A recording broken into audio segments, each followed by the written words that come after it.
Oh, I can't read? Bet. Many moons ago I worked contract for a medical placement company in the employee health department of a rack and pinion steering plant. The plant was scheduled to close but they were still hiring. It was a head scratcher for us too. An extra help was needed for drug screens on the new hires. The other duties were seeing to injuries as they occurred, setting up appointments with doc on days he would come, flu shots. And then there was the project. Here's where the story begins. The project was a collection of every medical piece of paper in that plant. All of them, scattered in boxes, stacked to the ceiling. No sense of order at all. Two of the veteran nurses would periodically adjourn down to the war room, as it was dubbed, to do whatever they did with the mess. I was enlisted to help one day and succeeded in only managing to screw up the Excel spreadsheet, named Apricot for reasons I've yet to understand, they were using to attempt to collate this mess. On days when we were slow, if we had no patience, I'd stay at my post and read. And one of those days, the boss lady came by and decided to take umbrage at that hobby. I should add that if I was reading, everything was stocked. All other projects were done and I'd already been yelled at for sweeping up after myself. I'd really rather you not do that. I need you doing work. It looks bad. Okay, what else needs to be done? Quote, after she looks around at all I've done. Nothing. You're done. Just don't read. So I sat. I'm not a good sitter. Fast forward. She gets sick and a temporary boss comes in. I get assigned the project. It takes a minute, but I get it whipped into shape. First, I sorted papers into folders by name. Then I organized by dates on papers, past to recent in each file. Then I alphabetized the folders and put them in boxes. What had taken the other two nurses months on end took me a few weeks. After that, I started a new Excel spreadsheet. Data entry is one of my favorite things and I'm fast. Name, Dob, first date listed, last date listed, easy peasy. I was blowing through 20-30 boxes a day. I only took lunch and bathroom breaks.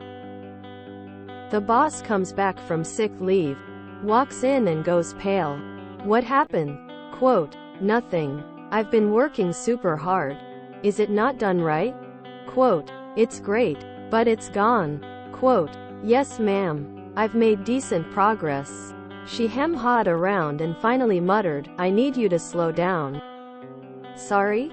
Quote, I need you to slow down. We told them we needed at least X amount of time to complete that project and as fast as you've gone, there won't be any work left to do. So, what else can I do? Quote, do a box. Read a book. Do a box. Take a nap.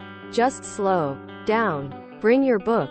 Or several books. Just slow down. And that's how I got permission to read in my downtime at work. Might not be the best MC story, but after 15 years it still makes me laugh.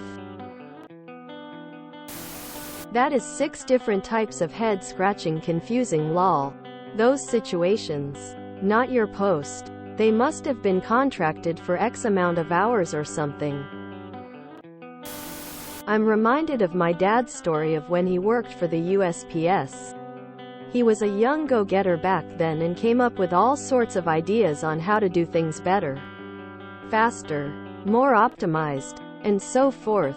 His supervisor just shook his head and said, you just don't understand. So Dad sat down and thought about it for a while. He came back with an idea to deliver mail to the house instead of the mailbox, which would double the hours required to deliver mail. The supervisor said, finally, you understand. The supervisor's goal was not to save money, time and do more with less people and less money. The supervisor's goal was to justify current staff and funding levels and get more. I've been told to slow down at a job. My boss kept calibrating things for the second shift crew, which did half of what we did on the first shift in spite of having an extra person. We had 2 people. There was one person assigned to an overlapping mid and then they had 3 people. We got told to slow down, stop working, take a long lunch or the second shift crew wouldn't have any work to do. Then they would turn around and complain we left too much work and didn't get enough done. Eventually, the GM started telling them to stay home or go home early because everything got done on first shift. Contract approved so many hours and time, so they're milking it. If there's no bonus for finishing early, then why finish early? It was codenamed Apricot because it wasn't all peaches and cream. Don't read at work. It makes you look unprofessional. Stops reading and boosts productivity. Take up reading again. It makes me look unprofessional if you don't. I love that in this one it wasn't even malicious. You just really liked doing it and were proficient at that. Good for you. Job security. I bet your compliance wasn't intended the least bit as malicious, but it's perfect. You should be your boss's boss. Tracy Morgan has entered the chat. On a federal consulting subcontract. From my longtime work habits, I strive to do everything in less time and under budget. So I saved the government money by completing my tasks quickly and billing fewer hours. The prime contractor got on my case because they were getting less revenue than budgeted. So I had to do busy work to fill the time, while I got paid for it. I came to understand why government costs more than non-government work. If you enjoyed this video, please check out our playlists full of similar content. Epic Haircast is like doom scrolling for your ears. Please like, share, and subscribe.